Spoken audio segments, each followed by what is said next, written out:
(6월 12일) 원내대표 중진의원 연석회의를 시작하도록 하겠습니다. 오늘 아침에 아마 축구들 다 보셨을 겁니다. 우리 언론인 여러분들 못 보셨나요? 저도 마지막 후반전 좀 봤는데요. 우리 정말 청춘 영웅들이 또 쾌거를 이루었습니다.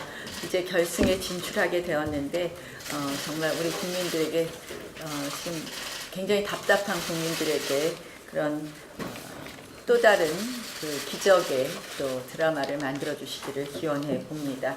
다시 한번 우리 청춘 영웅들에게 감사하다는 말씀을 드리고요. 아마 국민들께서 그렇게 생각하실 겁니다. 이 국회가 좀 이 청춘 영웅들처럼 잘해봐라 이런 말씀들 하실 텐데 정말 저도 답답합니다. 최선을 다하고 있습니다. 국회를 열어보려고. 그런데 국회를 연다면 이 국회가 민생 국회가 되어야 되고 우리 국민 경제 살리는 국회가 되어야 되지 않겠습니까? 이 국회 파행 사태 어떻게 해서 이루어질 것입니까? 말도 안 되는 이 선거법, 날치기 패스트 트랙으로 우리 야당을 국회 밖으로 내몰아버렸습니다.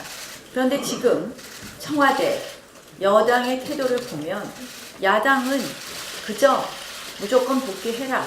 야당은 들어와서 추경 통과시켜달라. 이렇게 얘기합니다. 여러분 한번 추경 보십시오. 그 추경이 민생 살리는 추경입니까? 일단 적자 국채만 발행하고 있습니다. 적자 국채만 3조 6천억 원을 발행해야 됩니다. 이러한 적자 추경이 정말 우리 삶에 도움이 되는지 저는 심사의 3가지 원칙을 세웠습니다. 총선용 추경이 아닌 민생용 추경이 되어야 된다. 땜질 추경, 잘못된 정책을 실패한 정책을 땜질하는 땜질 추경이 아니라 문제 해결 추경이 되어야 된다. 셋째, 통계용 일자리 추경이 아니라 시장 활성화 추경이 되어야 된다. 이렇게 저희의 3가지 심사 원칙을 세웠습니다. 그런데 추경안을 들여다보면 곳곳에 독소 예산입니다. 대놓고 못하니까 여러 예산에 끼워 넣고 팔고 있습니다. 이미 말씀드린 제로페이, 탈원전 가속 예산, 이 정권의 고집불통 정책들을 추경으로 더 확대시키는 것까지 들어 있습니다. 이 정권의 총선 공약 홍보를 지금부터 하겠다는 사전 선거운동용 추경들이 되어 있습니다. 일자리만 해도 이 알바 추경이 지나칩니다. 보건복지부, 행정안전부, 고용노동부, 산림청에서 단기 일자리 6만 개 만들겠다는 겁니다. 6만 개. 착시 일자리, 통계 일자리 이런 거 만들겠다는 겁니다. 이런 총선 추경, 땜질 추경, 통계 일자리 추경, 이 국민의 상식과 민생이라는 채를 들고 불순한 추경 예산 말끔히 걷어내겠습니다. 그래서 실질적으로 지금 이 추경이 과연 국민들 삶에 도움이 되겠느냐, 이 부분에 굉장히 회의적입니다. 근데 민주당이 요구하는 것은 추경 언제까지 처리하겠다는 이야기만 대답을 듣고 싶어 합니다. 추경 처리만 해달라고 합니다. 국회 열어서 뭐 해야 되겠습니까? 어제 민주당이 가업승계에 관해서 당정을 했습니다. 그게 도움이 되겠습니까? 실질적으로 하는 신용만 한 가업승계에 관한 개선입니다. 그래서 법안에 대해서 좀 논의해보자. 무슨 법을 통과시키고 우리가 정말 어려운 경제를 살리기 위해서 무엇을 좀 할 것인지 논의해보자 하면 이 부분에 대해서도 입을 닫아버립니다. 그러면 추경이 정말 그렇게 필요하다면 과연 경제 실정이 어떻게 된 것인지, 그 원인이 무엇인지 우리 기재위를 중심으로 해서 이 정책 결정권자들, 청와대, 그리고 부총리 불러다가 경제청문회를 한번 하자. 그것도 묵묵부답입니다. 왜 해야 됩니까? 국회를 그러면. 이 엉터리 같은 추경만 통과시키려고 국회합니까? 저는 이 모든 것의 근원은 청와대에 있다고 생각을 합니다. 청와대는 우리 야당을 야당으로 인정하지 않고 있습니다.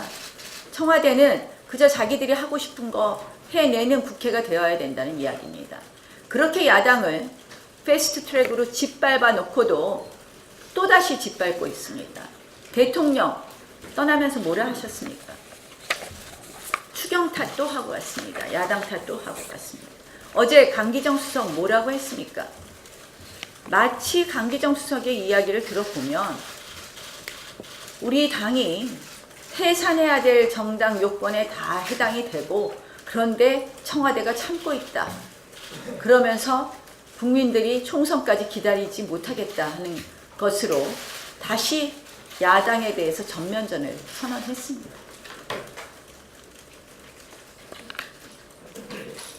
네, 대한민국 헌법에는 정당 해산 요건이 있습니다. 정당 해산 요건의 핵심은 뭐냐? 민주적 기본 질서 위반입니다. 여러분들 잘 기억하실 겁니다. 이 민주적 기본 질서를 위반한 정당으로 해산된 정당이 통진당입니다. 통진당과 손잡고 선거 때 야권 연대에서 그래서 선거에 임했던 정당이 어디입니까? 바로 민주당입니다. 저는 어제 해산 요건 이야기하는데 정말 헛웃음이 나왔습니다.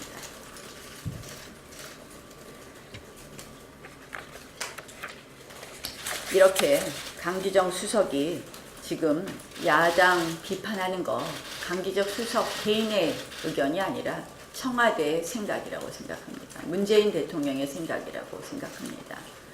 저는 청와대와 문재인 대통령께 다시 한번 말씀드립니다. 야당을 국정 파트너로 생각하십시오. 그리고 이제 민심을 똑바로 읽으십시오. 야당에 대해서 해산될 정당이라는 취지의 그런 이야기 운운하면서 야당에 대해서 전쟁 선포하지 말고 가서 시장에 가서 민심 들으십시오. 다시 한번 그 부분 촉구합니다. 저희가 국회에 들어갈 수 있도록 정말 6월 국회에서 무엇을 해야 되는지 진지하게 고민하고 답해 주실 것을 다시 한번 말씀드립니다. 국정 운영에서 침묵은 금이 아니라 오히려 국민에게 독이 된다는 말씀을 드리고자 합니다. 침묵은 금이라는 말이 있습니다. 이 말은 실언을 조심하라는 것이며 그러나 국정 운영에 있어서 침묵은 금이 아니라 독이 된다. 문재인 정부의 침묵이 국민에게 점점 독이 되어 가고 있다는 말씀을 드립니다. 지난주에도 언급했지만 정부가 추진했던 현대중공업 물적 분할 사태에서 오직 침묵으로 일관했습니다. 우여곡절 끝에 이사회의 승인을 받았지만 노조에 가로막혀 기업 실사를 못하고 있는데도 여전히 정부의 침묵은 대한민국 조선업 발전과 울산 발전에 독이 되고 있습니다. 미중 간 무역 전쟁으로 인해서 대한민국이 그야말로 난처한 상황에 처해 있습니다. 미국은 반화웨이에 동참하라고 압박하고 있고 중국은 삼성, SK 하이닉스 등 한국 기업을 불러서 중국 편에 서라고 압박하고 있습니다. 고래싸움에 새우 등 터지는 상황에서도 청와대는 개별 기업이 자율적으로 결정할 일이라고 말했습니다. 참으로 기가 막힐 노릇입니다. 자칫 한국의 기업들이 망할지도 모르는데도 침묵하는 문정부는 기업에게는 그야말로 독이 되고 있습니다. 최근 민주노총과 한국노총이 소형 타워 크레인 사용 금지와 임금 인상을 요구하며 크레인 조종석을 점거하는 등 불법 파업을 벌여왔습니다. 공사 현장은 그야말로 속수무책으로 멈춰섰습니다. 노조가 법치를 훼손하는 등의 안하무인식 불법 행위에도 불구하고 친노조 문재인 정부는 역시 침묵뿐이었습니다. 비노조 타워크레인 기사와 하루하루 생계를 걱정하는 155만 건설 일용직 근로자에게 문재인 정부는 그야말로 독일 뿐입니다. 무능하고 무력한 문재인 정부의 침묵에 의한 독에 의해 대한민국이 우리 국민들이 생사의 갈림길에 서 있습니다. 국민들은 이게 나라다운 나라냐? 정부는 왜 존재하는가? 왜 정부가 필요한지 묻고 있습니다. 다음은 문 대통령의 김원봉 집착 6.25 호국 영령과 유가족이 통곡하는 부분에 대해서 말씀드리겠습니다. 문재인 대통령 취임 후에 대한민국의 정통성이 흔들리고 있습니다. 문 정부는 대한민국의 한반도 유일 합법 정부라고 가르치지 않고 핵무기로 5천만 국민을 위협하는 북을 주적이라 하지 않습니다. 특히 문 대통령의 지난 현충일 추념사는 대한민국 정체성을 부정하는 반헌법, 자유민주주의 사고를 그대로 보여주었습니다. 문 대통령은 17만여 명의 순국 선열이 잠들어 있는 현충원에 연단에 서서 6.25 남침 전쟁의 공으로 김일성에게 최고 훈장까지 받은 김원봉을 국군의 뿌리라고 언급했습니다. 전쟁의 폐해에서 기적적으로 성장한 대한민국에 대한 그야말로 모욕입니다. 추념사를 들은 많은 국민들이 두 귀를 의심했을 것이고 6.25 전사자 유가족들의 심정이 어땠을지 가늠하기조차 어렵습니다. 대통령의 이 같은 발언으로 북한의 6.25 남침에 맞서 싸운 한국군과 유엔군은 졸지에 부정한 집단이 되었습니다. 6.25 전쟁은 한국뿐만 아니라 미국을 포함한 21개국으로 구성된 유엔군이 참전했고 5만 7천여 명의 청년들이 전사했습니다. 당시 이름도 생소한 타국에서 오로지 자유민주주의의 수호를 위해 희생된 이들에게 대통령은 그 희생을 무엇이라고 설명할 것인지, 그리고 이들 나라에서 은혜를 고무할 줄 모르는 배은망덕한 나라라고 손가락질한다면 대통령은 또 무엇이라고 변명할 것인지, 국가와 민족 그리고 자유민주주의 역사의 대역 죄인이 되지 않으려면 문재인 대통령은 김원봉 발언에 대해 6.25 유가족들과 자유대한민국을 지키기 위해 희생된 모든 분들에게 사과하기를 바랍니다. 박근혜 정권 출범 이후 2년 동안 총 지출이 33조 원이 증가했습니다. 그런데 문재인 정권은 출범 이후 2년 동안 무려 69조 원, 지난 정권보다 2배 이상 늘었습니다. 문 정권 들어서 늘 슈퍼 예산 논란이 거듭됐습니다. 그런데 지난 2년간 지난 정권에 비해서 69조 원을 퍼부었지만은 경제는 최악입니다. 올 이미 밝혀진 대로 1, 4분기 GDP 마이너스 0.4% 성장이고 일자리는 최악의 참사입니다. 문 대통령은 한 달 전인 5월 9일 날 하반기 경제 회복이 낙관된다. 한국 경제가 성공으로 나가고 있다라고 얘기했습니다. 그러나 불과 한 달도 안 돼서 대통령의 경제수석 비서관은 경제 하방 위험이 장기화될 소지를 안고 있다라고 정반대되는 얘기를 했습니다. 국민 모두가 알고 있는 경제 위기를 청와대만 아니라고 강변하다가 뒤늦게라도 이제 현실을 안 것은 다행이긴 합니다. 그러나 문제는 자신들의 책임과 반성은 전혀 없습니다. 오직 대외 경제 여건의 불확실성만을 탓하고 있습니다. 국민의 경제 생활을 망쳐놓고도 아주 무책임한 변명으로 일관하고 있습니다.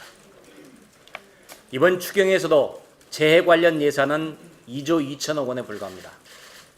나머지 4조 5천억 원은 단기 일자리 사업과 총선용 선심 예산뿐입니다. 이래 가지고는 경제가 살아날 수가 없습니다. 추경보다 급한 것은 경제 폭망에 대한 문재인 정권의 책임과 반성입니다. 소득주도 성장이라는 잘못된 좌파 실험을 즉각 폐기해야 됩니다. 경제정책의 대전환을 강력하게 촉구합니다. 6월은 호국의 달입니다. 김원봉 부분을 저도 한 번 더 확인하고자 합니다. 문 대통령의 지난 현충일 추념사는 나라를 지키는 선열들에 대한 추념이 아니고 김원봉에 대한 헌사였습니다. 김원봉이 일제강점기 때 조선 의용들을 조직해서 무장 독립투쟁을 한 바는 있습니다. 그리고 임시정부에 가담한 바도 있지만 김구 선생의 김구 주석의 임시정부를 장악하려 했던 인물입니다. 그러다가 드디어는 월북해서 48년에 최고인민회의 대의원회에 선출됩니다. 그래서 9월 8일 날 최고인민회의 제1차 회에서 북한의 헌법을 제정하고 김일성을 수상으로 초대하는 데 참여합니다. 그리고 9월 9일 날은 검찰총장이자 감사원장격인 국가검열상에 취임을 합니다. 그리고 6.25가 터진 뒤인 50년 7월에는 이른바 남한의 점령지역 안정화 작업을 위해서 북한 정권의 남한 지도부를 구성을 합니다. 그리고 이런 공로로 52년 3월에 노력훈장을 맨 먼저 첫 번째로 수상을 합니다. 그리고 이어서 52년 5월 달에는 노동부 장관에 해당하는 노동상이 돼서 전시 노동력 동원과 무기 생산을 책임지게 됩니다. 1954년 1월 26일 경향신문에 따르면 6.25 이전부터 남파 요원을 파견해 대한민국 정부를 파괴 전복하고 인민공화국을 수립하도록 투쟁하였고 6.25 전쟁 당시는 간첩 난파 작전을 직접 지휘한 것으로 나타나고 있다고 보도가 되고 있습니다. 북한 정권 수립에 기여하고 남침 주범의 한 사람한테 대통령이 6.25 전몰자를 기리는 자리에서 칭송한 것은 우리 대한민국의 정체성을 훼손하는 반헌법적인 처사입니다. 김원봉이 국군의 뿌리라면은 북한국과 맞서 싸우다 희생된 15만 국군 장병은 자신의 존재와 싸운 폐륜 집단이라는 말입니까? 문 대통령은 지금이라도 호국영령을 모독한 추념사 부분을 취소하고 호국영령과 국민들에게 사과해야 합니다. 2019년 피파 U20 월드컵에서 대한민국이 사상 처음으로 결승에 진출하는 역사를 일궈냈습니다. 자랑스러운 태극전사들의 선전과 화이팅에 축하를 드리면서 16일에 있을 우크라이나와 결승전에서 반드시 승리해서 월드컵 우승이라는 새로운 신화를 만들어내길 국민과 함께 응원해 나가겠습니다. 정말 잘하셨습니다. 문재인 대통령이 핀란드 대통령과 정상회담 후 있었던 공동 기자회견에서 북한이 1년 반 이상 핵실험과 같은 도발을 안 하고 있다고 하면서 마치 상당한 성과라는 듯 발표를 하셨습니다. 그런데 지금 북한이 핵실험을 안 한다고 위안 삼고 자랑하며 다닐 때인지 되묻지 않을 수 없습니다. 북한은 이미 수소폭탄급 핵무기를 포함하여 수십 개의 핵폭탄을 보유하고 있어서 추가적인 핵실험을 굳이 할 이유가 없습니다. 문재인 정부가 지금 해야 할 일은 북한이 추가적인 핵실험 같은 도발을 안 한다고 국제사회에 부끄러운 줄도 모르고 자랑을 할 일이 아니라 하루빨리 북한이 핵을 폐기하도록 국제사회가 힘을 모아달라고 해야 할 때입니다. 1차 북미 싱가포르 정상회담이 오늘 꼭 1주년이 되는 날입니다.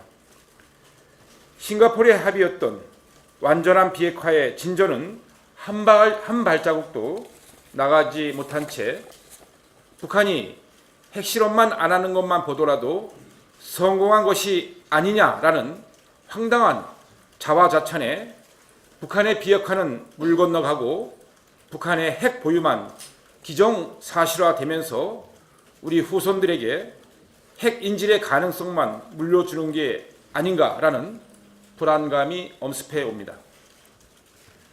문재인 대통령은 물론 트럼프 대통령도 더 이상 북한이 1년 반 이상 핵과 미사일을 도발하지 않고 있지 않느냐라는 눈 가리고 아웅하는 식의 자화자찬은 그만두시기를 강력히 촉구합니다.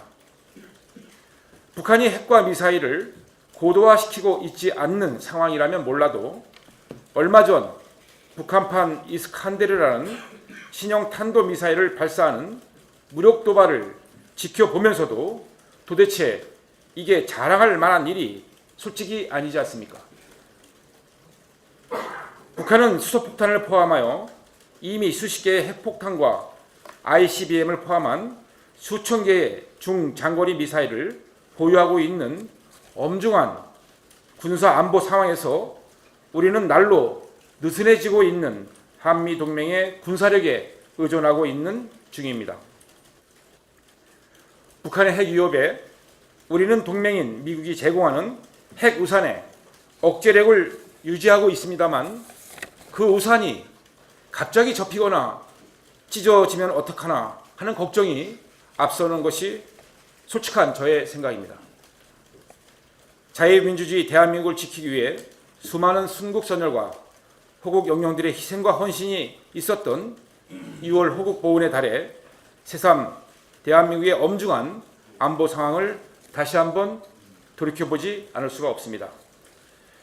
트럼프 대통령은 싱가포르 1차 북미 회담 1주년이 되는 날 김정은 위원장으로부터 아름다운 편지를 받았다고 공개했습니다. 그 아름다운 편지가 북한의 핵 보유를 기정사실화시켜 나가는 시간 벌기용 사탕 발린 편지가 아닌 북한이 핵을 폐기하고 평화와 공동 번영의 길로 나서겠다고 약속하는 편지이기를 진심으로 기대합니다. 추가 경정 예산, 즉 추경은 본 예산이 확정된 후에 발생하는 예기치 못한 재정 수요에 대응하는 예외적인 것입니다.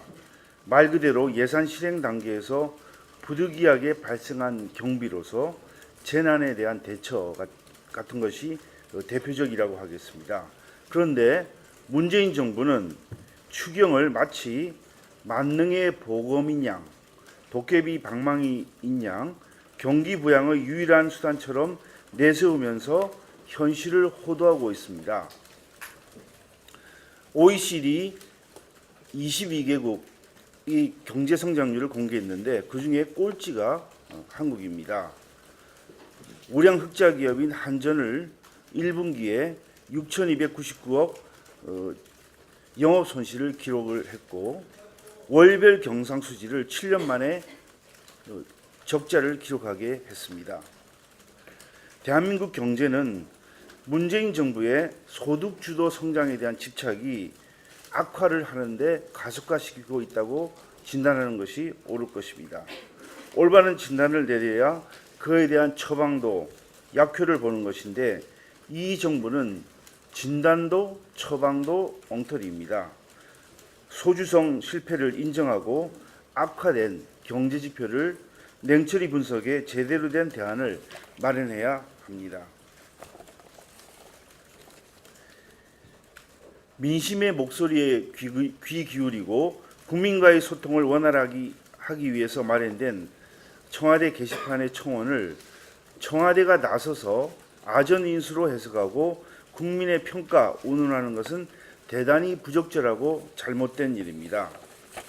청와대의 이런 인식은 대한민국 제1야당을 국정운영의 대상으로 보지 않고 청원 게시판을 정정의 도구로 활용하고 있다는 것을 여실히 보여주고 있습니다. 청와대 게시판이 남남 갈등의 원인이 되고 있다는 비판이 거세지고 있다는 것도 잘 들어야 할 것입니다.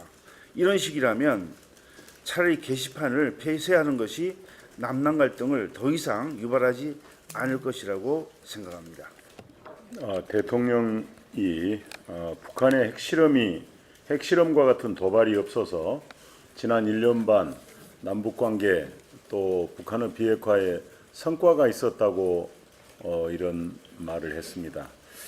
여기에 화답이라도 하는 듯이 외교부는 스톡홀름에서 열린 NPT 관련 국제회의에서 핵 군축은 개별 국가의 안보 현실을 고려하는 가운데 점진적으로 추진돼야 된다는 입장을 밝혔습니다. 이 주장이야말로 북한이 그동안 반복해온 주장이기도 합니다. 미국도 핵을 가지고 있으니 같이 줄이자는 식으로 비핵화 압박에 변명을 해온 바로 북한입니다. 북핵을 머리에 이고 살고 있으며 당장 북핵을 없애자고 가장 크게 외쳐야 될 대한민국인데 그 대한민국 외교부가 국제 무대에 가서 북한이 되풀이하는 주장에 힘을 실어준 꼴입니다. 그 대통령에 맞는 그 외교부인 것 같습니다. 존재감 없는 외교부가 모처럼 대통령의 이야기에 화답을 했습니다. 미국은 일관되게 최종적이고 완전히 검증된 비핵화 FFVD를 이야기합니다. 그런데 미국과 비핵화 공조를 맞춰가야 될 대한민국 정부가 점진적 비핵화를 논의했다는 것 자체가 사실상 완전한 비핵화 전에 제재 완화 같은 꼼수에 여전히 매달리고 있다는 현 정부의 속내를 보여주는 것입니다. 비핵화 의지는 없고 오로지 북한 퍼주기에만 관심 있는 이 정권의 무책임한 태도가 비핵화는 물론 한미 동맹까지 흔들 수 있음을 지적합니다. 우리 당은 북한에 조속하고도 완전한 비핵화가 유일한 해법임을 재확인하고 우리 국민의 비핵화에 대한 의지를 알리는 데 최선을 다할 것입니다. 마치겠습니다.